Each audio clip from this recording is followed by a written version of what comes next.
Hi, it's Coach Rebecca, kids mindset coach, specialist therapist. I help kids overcome learning difficulties, thrive, and 10x their result. Today, we're looking at the impact of screen time on the brain of the child, episode 2.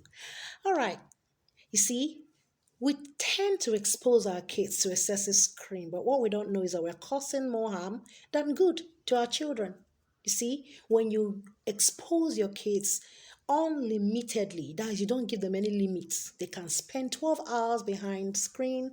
They can spend 7 hours at a stretch behind the screen. What happens?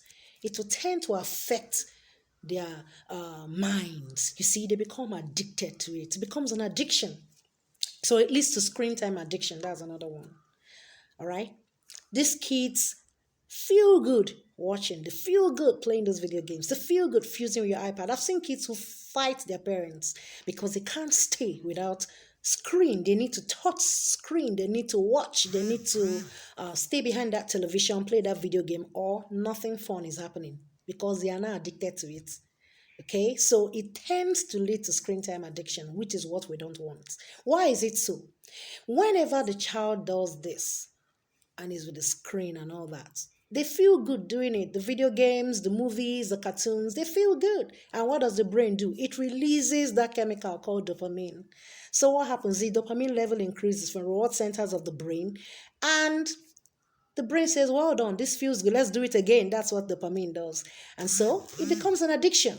That's why so many kids throw the tantrums whenever their parents want to place a limit on screen time. But we need to do what we need to do despite what's going on in the world today. Because if we really want our children to maximize their potential and be the best and thrive in this world, we need to help them curb this excessive screen time. You see, it becomes irresistible. They keep doing it again. And when they keep doing it, they are feeding the addiction. You see, whatever thing you keep doing and doing is impregnated and planted in your subconscious mind. It becomes a habit that cannot easily be broken.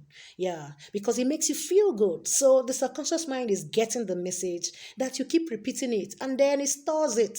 It is now planted in your subconscious mind. You do it without even thinking. I've seen many adults fusing with their phones. They cannot stay without screen. Even on the road, someone walking on the highway is busy fusing on the screen. That's not right. Yes, it's not right. But because they have been addicted to it, it has a lot of impact on their brain. So they don't even know when they are doing it. They can't stay without fusing with the screen. So you need to help your child create a balance. There has to be a limit to exposure to the screen time. There has to be a limit. It's not something they have to keep